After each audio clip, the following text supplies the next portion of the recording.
Peace and blessings, brothers and sisters. Once again, it's the Cosmocentric Mystic. Actually, coming to you to teach you a little bit of the information that is within my book.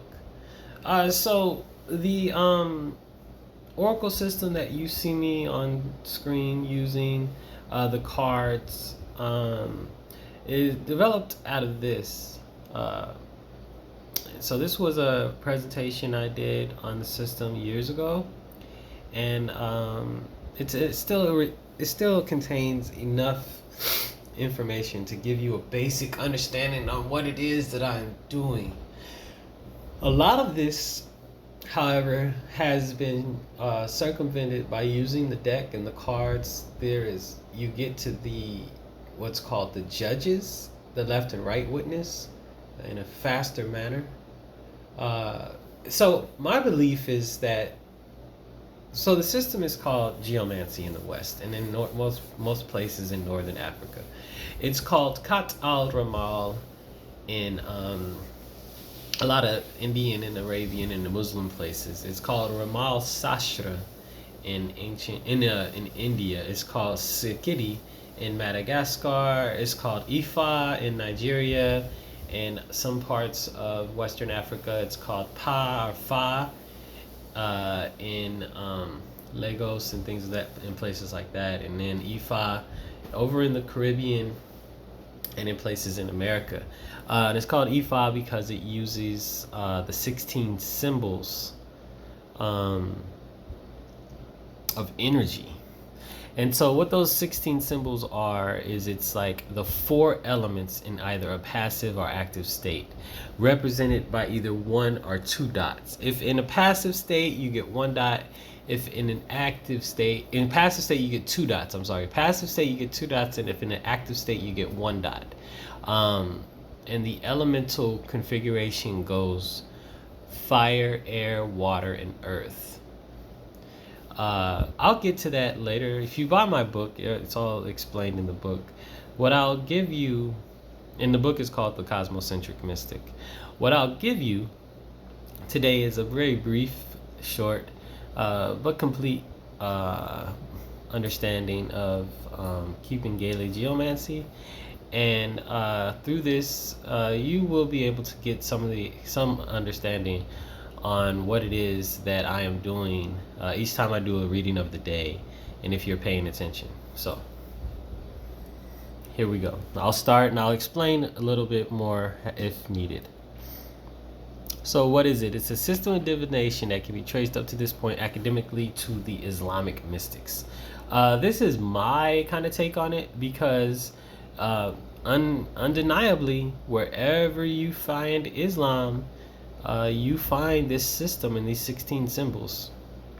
I have done my best to attach the symbols to ancient Kemet, and I would so absolutely love to be able to go to Kemet and look for these symbols in the different temples. But in truth, right now, they do trace back to ancient Arabia. There was a scholar of Islamic scholar called Ibn Khaldun in the 13th century who was speaking out against this system because he said it's pre-Islamic. So this system definitely existed in Islam or in Arabia prior to the coming of Muhammad in 622 BC. So we definitely got some time on this system. Now the system is related to the planets or the tree of life. If you watched my earlier video, the presentation I did on the system, I explain it.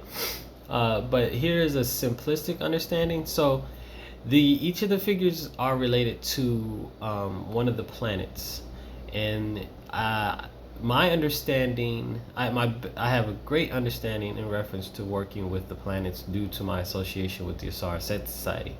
And so here is a brief understanding of the planets and of the deities, so to speak, or the energies, which I'll break down for you. And then to learn more, buy my book, The Cosmocentric Mystic. Eventually, the cards are not for sale yet. but eventually they will be. So, Aset is related to Aset. It corresponds to the moon. It governs journeys, the sea, hunting, fishing, biological cycles, reproduction, and childbirth. The next figure is Sebek. It's Anubis or Mercury. It governs learning, messages, communication, all intellectual pursuits, gambling, medicine, and healing. The next planet that we talk about is Het Heru and all love deities. It governs art, music, dance, social occasions, and enjoyments, pleasures, love, the emotions in general, and female sexuality. The next figure is Heru, or the sun. Is related to Ra and Asar. It governs all positions of leadership and authority, success and reconciliation of issues under this domain. Also sports and games. So the next is Sekert. It is related to Ptah and Sekert, of course. Saturn. This is the planet Saturn. It deals with all matters related to time and structure. It is over abstract thought, philosophy, and everything related to the past. Next is Herukti, the planet Mars, and it is related to Sekhmet and Herukti and Heru. It governs competition, war, destruction, surgery, and then male sexuality. So, next is the planet Jupiter, related to the goddess Ma'at. It governs good fortune, growth, and expansion, formal ceremonies, rites of passage, charity, and feasting. Alright, so the right witness in this situation, whenever you see my cards, do I have my cards here? Hold on one second, let me go get my cards.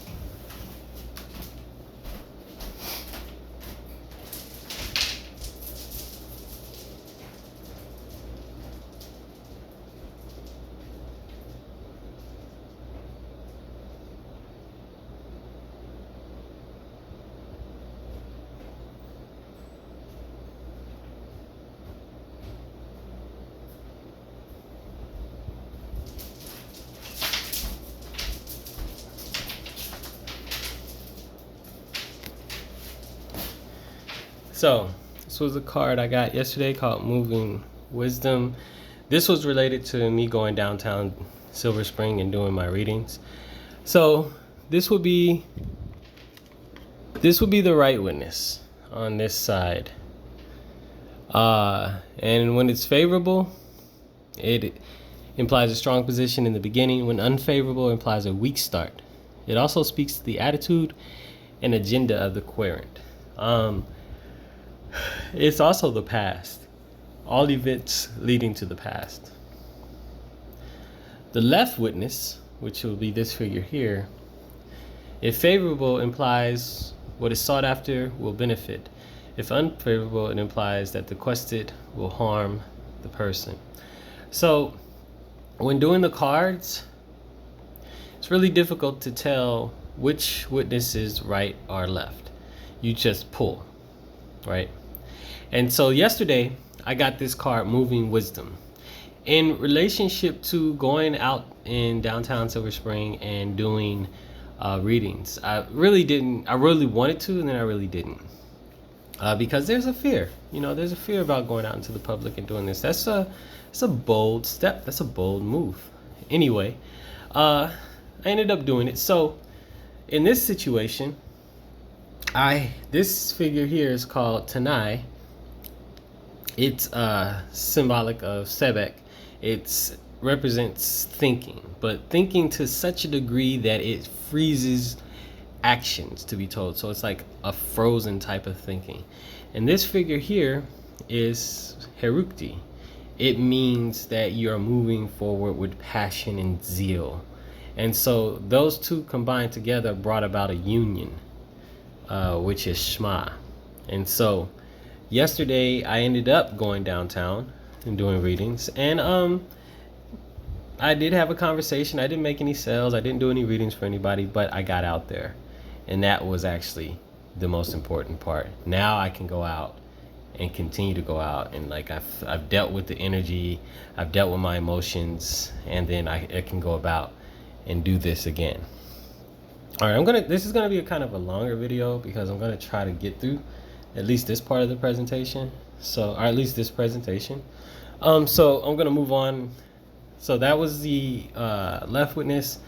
Now there are 8 figures that can be a judge. This is how I was able to construct the system. So there's Nehu, Sheret, Heru, Redwat, Sekper, Shma, Nefertum, and Her Nebu. These are the only 8 figures that you can get to be a judge. It's kind of like the I Ching in that there are only 8 figures in the I Ching that comprise the I Ching. So and these figures combined, kind of like Ifa, produce the 64 figures. So in this case and in this instance, these figures combined, all of the 16 figures combined always only produce these 8. And so this is how the system, this is how I developed the system. So the first triplicity.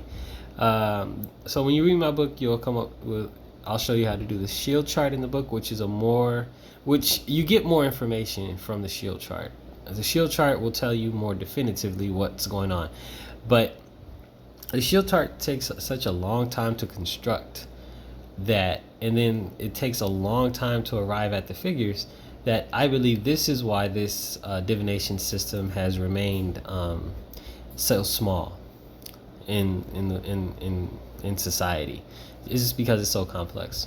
So we'll see. Hopefully, I'll make another video about the development of the system and what happened and how it came to be, and why I believe that it needs to be brought forth to the people, because it is an African divination system related to African ancestors, and there's millions of Africans worldwide that use this system, and there are millions upon millions of ancestors that are familiar with the system. This is why it's so, even though like now it's in card form, but this is why all of my readings have been so exact for people and exact for myself.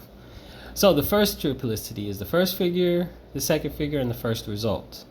You read my book, you'll understand what I'm saying. It stands for the querent, his or her circumstances, health habits, and outlook. The second triplicity is the third and fourth figures and the second result. It stands for the events shaping the querent's life at the time of the reading. The third triplicity is the first and second generation. It refers to homework, general environment, frequent places, types of associates, family, and housemates. The fourth triplicity is the third and fourth generation and fourth result. It deals with friends, associates, and authority figures. So there's also astrology related to the system. The book doesn't go into that part as much. What I do is I incorporate it into the shield chart, because as I was doing my research on the system, there was a lot of discussions and debates. And the Islamic and Indian, in the West, they love putting things in the first house. And it is beneficial to look at the meaning of the figure in the houses. And so, but the Islamic brothers and sisters and the Indian brothers and sisters consider the shield chart of more value, because it determines the energy, the overall energy of the situation. The astrology chart, when you put figures inside the astrology chart, it will give you more information on how things will play itself out. It's more detailed. And so the first house represents the querent and the significator of the reading. The second house is money and movable property, profit and loss, income and investments, personal belongings, and theft.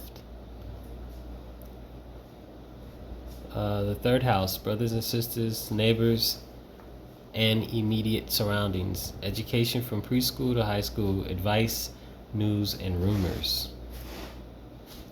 The fourth house is land, agriculture, building, cities and towns, relocation and moving, anything underground, any unknown object. So if you're trying to locate something, a figure represents, time, distance, people.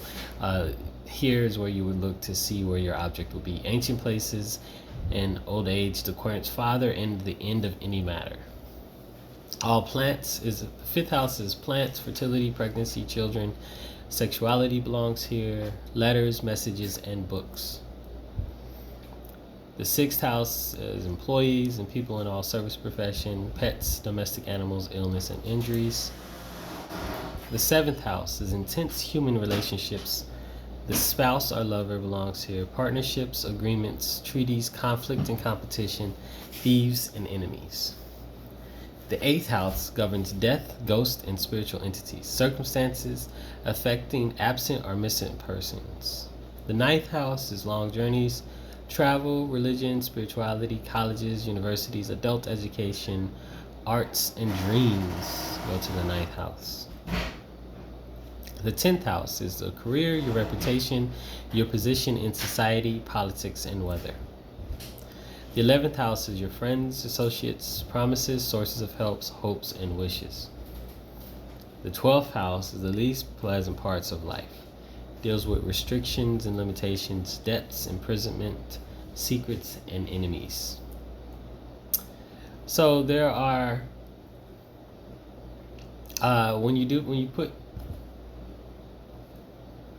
when you put figures into the astrology chart, there are certain ways in which the figures combine that mean different things. So this one is occupation, and it's the same. It's when the same figure appears in the houses of the querent and the quested, meaning the person who asked the question and what they asked it about.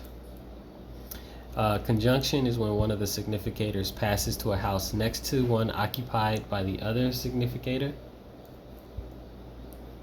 Mutation, the significators of the querent and the quested both pass to neighboring houses elsewhere. Translation is when a figure other than two significators appears in houses next to those of the querent and the quested. Okay, company symbols when two paired houses share the same figure, or two houses that are close to each other. Company demi-symbol is two paired houses are occupied by figures ruled by the same planet. Company compound are two paired houses are occupied by different figures. Now, an interpretation of the shield chart. The projection of the points. Count how many single points there are in the first 12 figures of the chart. Divide by 12. The remainder indicates the house that contains the hidden factor. The way of the points. Look at the head of the judge and determine if it's 1 point or 2. After determining the number of points, go to the witness that has the exact same number and continue until you come to the last figure with similar points. The figure that it stops at is the driving force behind the question. It really tells you a lot about the question. All right, so to get to the figures, this is Rawat, change. This figure signifies a journey, action, or forward movement. There is an element of loneliness connected with this figure, as well as a sense of slowness or delay. This figure is generally unfavorable unless the question is about travel or progress. Life, guide, associations, it's mobile, it's related to the moon, Monday, Cancer, it's the water and the stomach. These are all movable figures. Air Nebu, stability. This is a neutral figure, denotes family, friends, group involvement, and generally indicates that the outcome depends on others. It can also mean messages and news, as well as the environment around us, going with the flow. This is what I so notice about this figure. When you get this figure, it's like elements from the outside are like pulling in on you, if you understand what I'm saying, pulling on you to go a certain direction.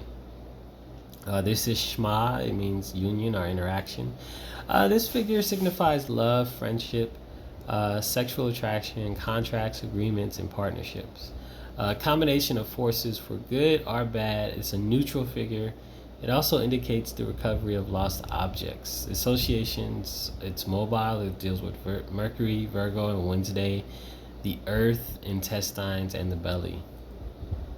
This is Charette, isolation, confinement, limitations and restriction, delays, reversals of good fortune or of fortune, good for contracts and mortgages, servitude, and the need to accept the situation as it is. Mostly unfavorable unless the issue is about stability or security. Deals with the willpower, being able to stick it through. It deals with the stable Saturn, it's Capricorn, it's Saturday, bodily association of earth, knees, and lower legs. This is Nefertum. It represents power, success, good luck, great fortune, celebration, property, possessions, honor, and respect. So this is Heru. It represents swiftness, smaller, lesser fortune. Essentially, you're gonna struggle, just like Heru struggled in the story of Aset, Heru, and Asar, Aset, and Heru. You know, Heru was not successful on his own. Heru was constantly battling his uncle, trying to like come to an understanding until he got help from the outside. Once he got help from the outside, he was successful. So this is Sekber, gain, prosperity, promotion, benefit, gains from business or extension of existing property, worldly success. Difficulties are now behind you. Something is within one's grasp. This is a great figure to get. And so when you get this figure and this card comes up, you want to roll with it. Now the opposite is loss. It means loss in all things. Loss of money. Sometimes love, things can be taken away. There's illness, financial problems, there's a negative outcome. However, if you wish to get rid of something, you'll be successful.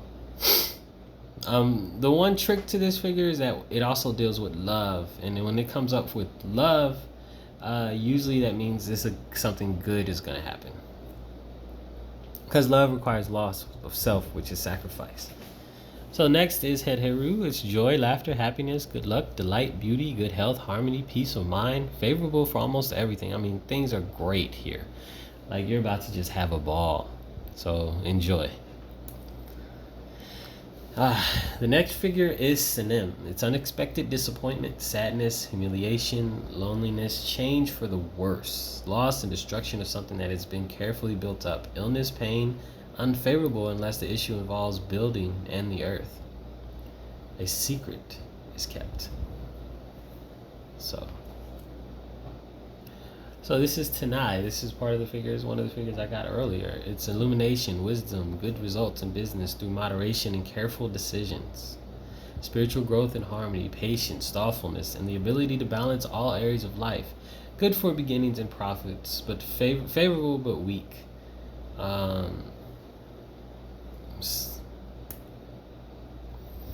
So this is Heru Kahuti, the exact opposite. This is passion, vice, temper, sexuality. This is a warning for caution and a need for retreat, negativity and upheaval.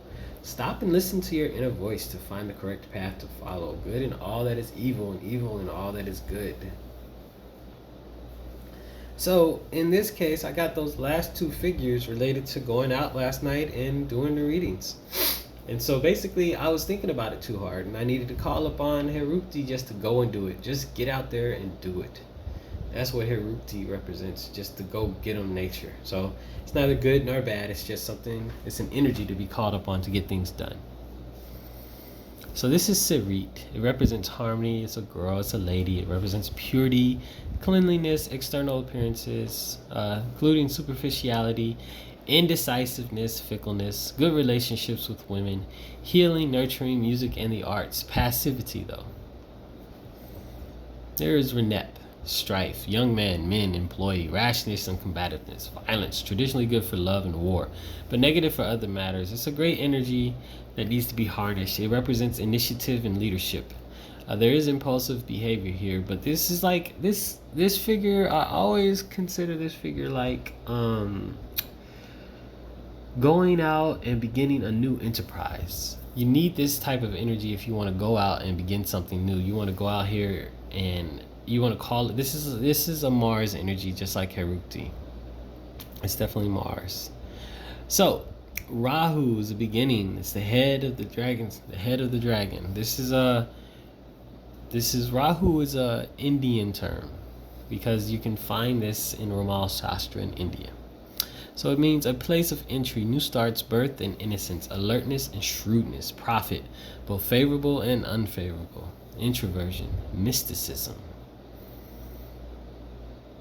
This is Ketu. It's an ending. It's an exit, a way out. Bad luck, downward path, death and endings, evil. You need to walk away from something and start anew. Good in all that is evil and evil in all that is good. It's illusion, fraud, and deception.